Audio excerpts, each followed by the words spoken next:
Syrian state television has said Israel bombed Syria overnight, and this has been confirmed by a U.S. military official. The airstrike supposedly targeted a massive military research site in Damascus. RT's Middle East correspondent Paula Sleer now has the latest. There's been no immediate comment from Israeli officials about this morning's explosions, although an Israeli military spokeswoman has said that Israel does not respond to quote her, this kind of a report. The U.S. State Department has also had no immediate comment, although the Israeli embassy in Washington has declined to say anything.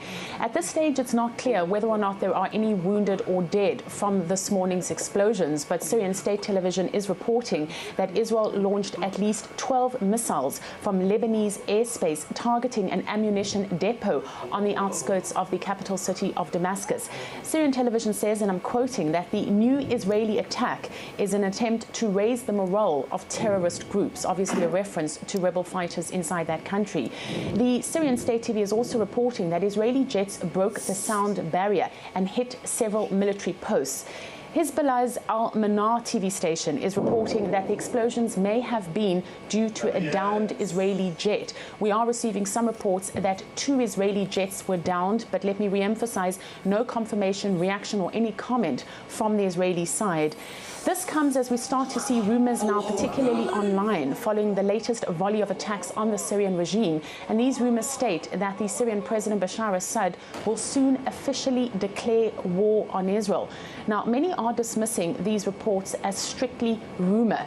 There is also speculation about the nature of this morning's attack, with some insisting that Israel's weaponry was nuclear-like.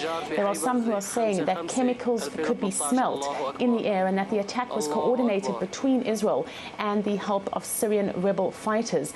Eyewitnesses have described the attack as, to quote them, an earthquake and unprecedented. Now, Israel has in the past repeatedly warned that it is prepared to resort to force to prevent Syrian weapons reaching the hands of Hezbollah, which is an organization Israel claims is a terrorist organization based in Lebanon. The ammunition depot that was hit this morning is a strategically important military position to the regime of the Syrian President Bashar al-Assad. There is video footage. It is not yet verified, but it has been posted to YouTube, at least 3 videos showing a huge ball of fire rising into the night sky over this morning, the early morning's attack. Damascus certainly is heating up its rhetoric. I mean, let me make the point that the research center that was hit this morning was the target of an earlier Israeli strike back in January. And according to Damascus, that strike saw 2 people killed and some 5 workers wounded.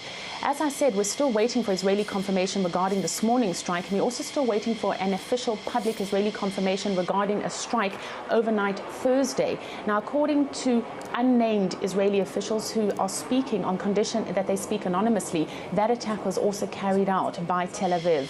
That attack is believed to have hit an arms convoy believed to be destined for Hezbollah in Lebanon. It was first broken by American officials who said that it was an Israeli strike. What it does indicate is that this conflict is not only becoming regional, but certainly has international ramifications as well.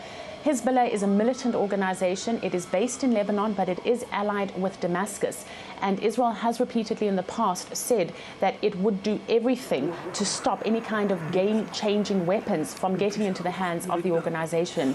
Lebanon has also lodged a complaint with the international community, saying that Israel violated international law by flying over Lebanese airspace. Israel in recent days has taken widely reported steps to neutralize threats that are emanating from Syria. And this is a departure, because when the Syrian conflict first broke out, Israeli officials were very reluctant to make any kind of comment over what was happening across their border. But certainly the situation is intensifying on the ground, and we're keeping a close look. RT correspondent Paula Sleer right there. Well, just a bit earlier in the program here on RT, we spoke over the phone with Damascus-based journalist Abdallah Mawazini. He described the chaos in the Syrian capital after the latest reported Israeli attack. Well, the explosion happened in Damascus, attacks everywhere, all the houses were shaken. Now we got more information about the place where it is centered in called Jamraya, and also a military station close by in Hama area. Everybody went up. Most of the people who went down to the warehouses downstairs to make sure that they are safe. Now I'm getting more information soon and soon. Four big explosions were heard everywhere in Damascus. Now people are getting scared.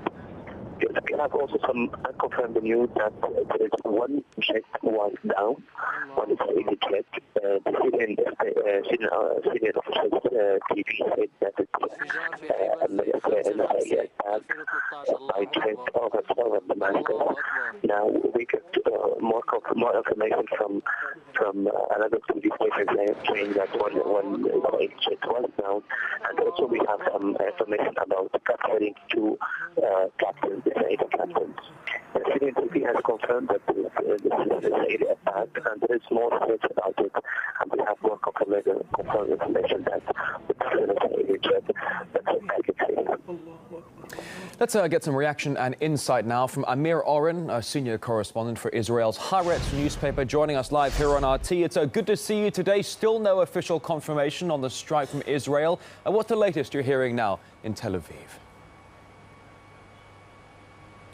Yes, there is no official confirmation because this is part of the Israeli policy, which you can describe as pounce but do not announce, or don't let but don't tell. Don't let the Syrian regime transfer its surface-to-surface missiles and surface-to-air missiles to Hezbollah, but don't brag about it because saving face for Bashar Assad may be even more important than the very act of the attack. So while there is no official confirmation, you can take it almost as face value when you hear the US side confirm it unofficially. That's right, as we did get the unofficial confirmation from at least one US official inside Washington.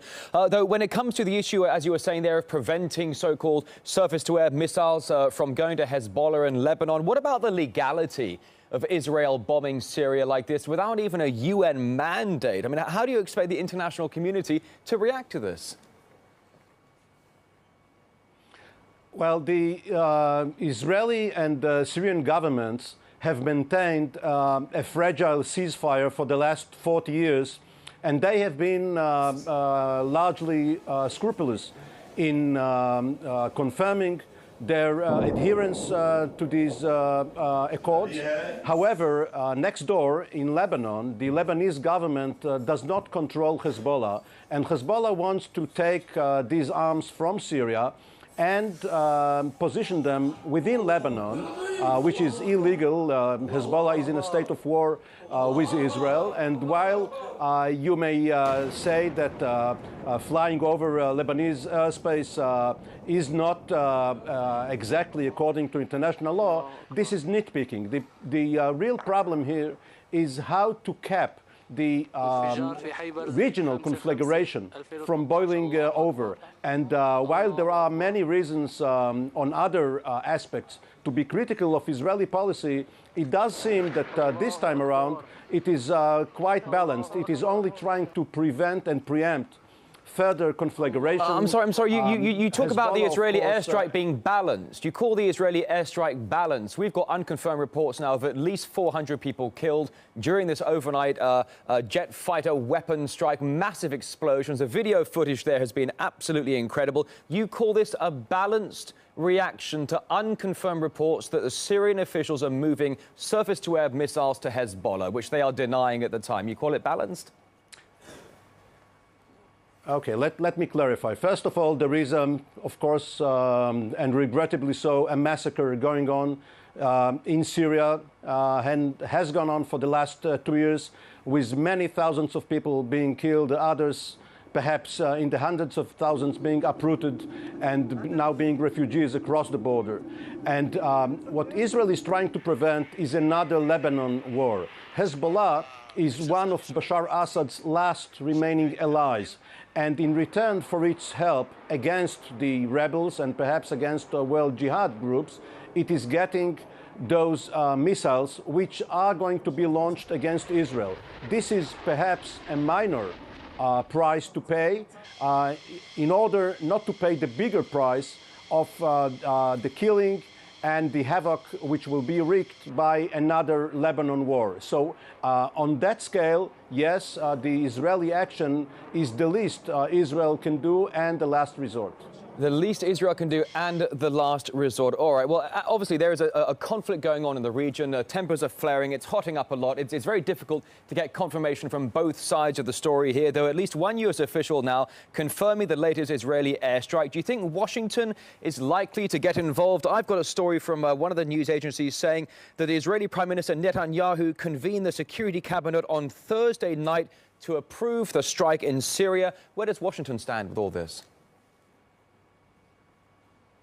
Well, this is procedural. If such a strike was indeed launched, then Netanyahu had to get confirmation from his own governmental mechanisms, and this would be standard operating procedure. One should assume that because of the sensitivity, because the U.S. side could get involved in Syria for various reasons, the Turkish, the Jordanian aspects, and many others, of course, the chemical weapons problem, the U.S. has been notified in advance, especially because a week earlier, the U.S. side was embarrassed by an Israeli announcement regarding the use by the Assad regime of chemical weapons. So one should assume that the U.S. had advance notice of this strike, or perhaps even more than one strike. Mr. Oren, you mentioned a moment ago the issue of chemical weapons inside Syria. Certainly a lot of worldwide critics are saying whether it's mustard gas or sarin gas or weapons of mass destruction, if indeed they exist, where indeed are they now? Because what we understand here at RT is that Israel's latest airstrike on the outskirts of Damascus targeted a massive military research facility. If there are chemical weapons in there, what has Israel just done? Okay, the so-called research center is presumably not one intended for scientific knowledge and out of which future Nobel Prize winners will come and help humanity. If there are chemical precursors and other materials, they are usually held separately. You do not mix them before you are going to use them. So there are various containers on the way to missiles or other vehicles intended to launch them. The problem is how to hit them without causing the breaking up of these containers and causing damage to the population in the vicinity.